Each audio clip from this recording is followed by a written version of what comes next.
Hello, chess family. It's me, National Master Jesse James, and today we're going over a very fun idea against the Sicilian Najdorf.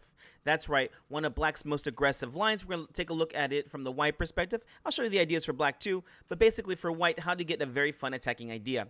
Now, this was a very fun game for me. I got a very nice performance rating of 3,000 over here, and well, I got 2 double exclams in this. So, without much delay, let's go ahead and take a look at this game. Here we go. I was playing the white pieces. And here we go. We start with e4, c5, the Sicilian. Knight f3, d6. This is the old line. Pawn to d4. C takes d4. Knight takes d4. This is called the open. By trading up the pawns, you open up the position. And here Black continues with knight f6 to attack the pawn. Knight c3 to defend the pawn. And now we know it's a Najdorf. Pawn to a6 gets played. As you can see these are all book moves. We are still in what's called theory, or the main line. Anytime someone says theory, this just means this is a proven track record of how to get into an equal, if not better, position. Particularly White usually gets into a slightly better position, and Black is just trying to maintain equality. All right, what do you play after a6? Here we're going to play the main line, which is bishop g5. A very nice little move here. One of the basic ideas is if Black's not paying attention and let's just say plays a bad move like pawn to h6, we're just going to go ahead and take over here and give them some bad double pawns. And if they play g takes f6, this is the preferred way for them to do it if they do get into this line. And of course, e takes on f6 is definitely bad. As you see, they get an isolated pawn here, and well, it's also a backwards pawn in open file. So back to the game over here. I went ahead and continued. They went ahead and continued. Pawn to b6. This is supposed to stop this doubling of the pawn. Queen takes on f6. E6 and e5 are 2 main moves over here. E6 seems to be a little bit more temperamental, a little bit more solid. And here we go. I went ahead and played bishop c4. This is known as the Fischer-Sozin variation. This is one I'll recommend to you. This is a very fun line. Obviously, you can tell Fischer played this quite a bit, although it was first picked up by Sozin, a previous grandmaster.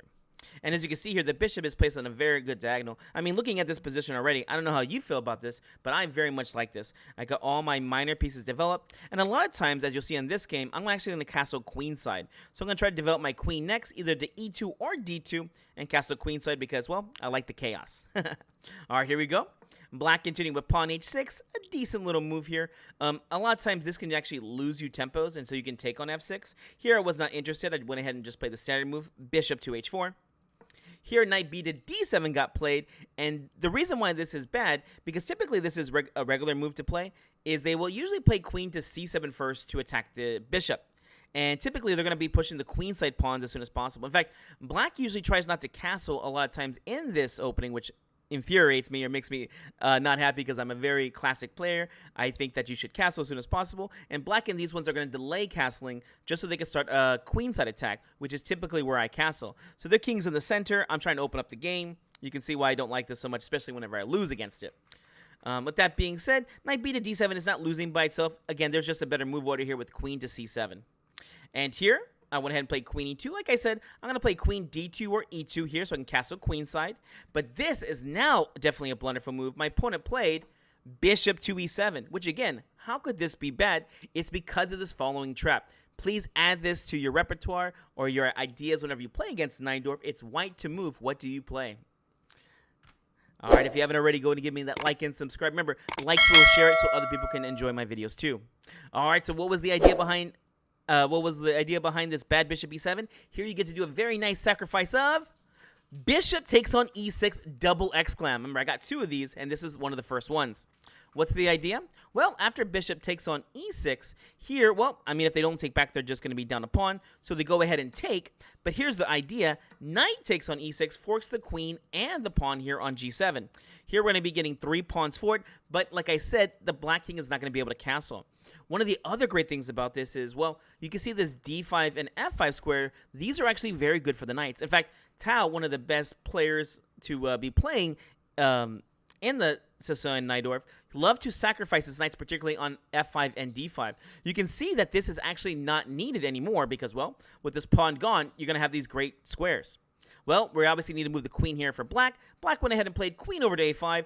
I mean, it's kind of hard to find some good squares for the queen. I guess queen b6 might have been a better try here, attacking the pawn. Either way, here we go.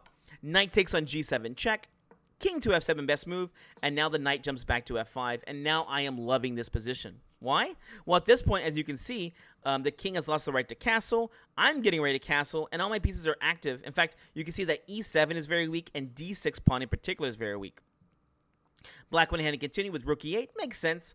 I could snack a free pawn over here on h6, but be careful. Try not to bite off more than you can chew, right? Before you start your attack, I'm a very old player. I believe you should go ahead and get your pieces out before you start the attack.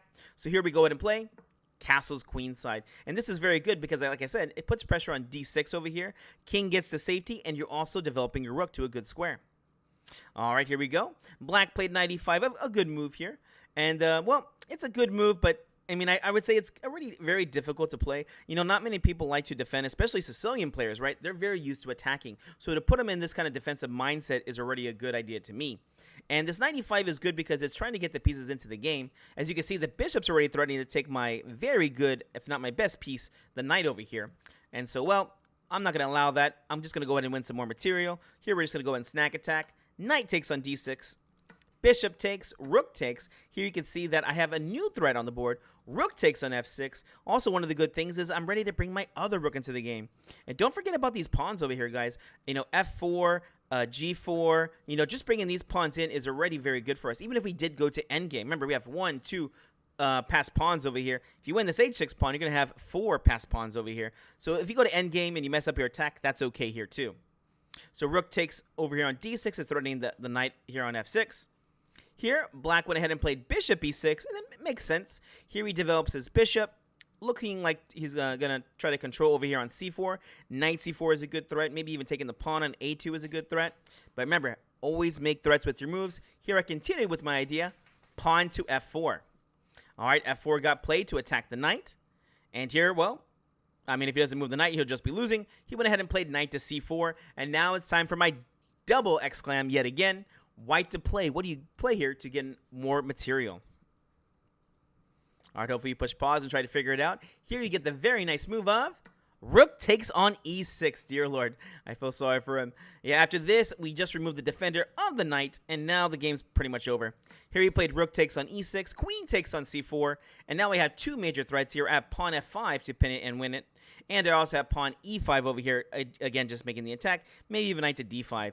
Here he made his last bad move of king to e7, and then I went ahead and played pawn to e5 here, and well, he was just going to be losing another piece, and he went ahead and resigned. This was a quickie, a little miniature that I got to play in this game.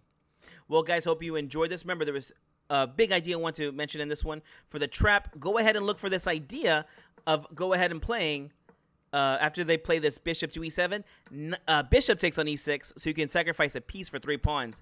Remember, it's not just 3 pawns you're getting for it. You're going to get a very good attacking position and a weak king. All right, guys, we'll see you in the next video.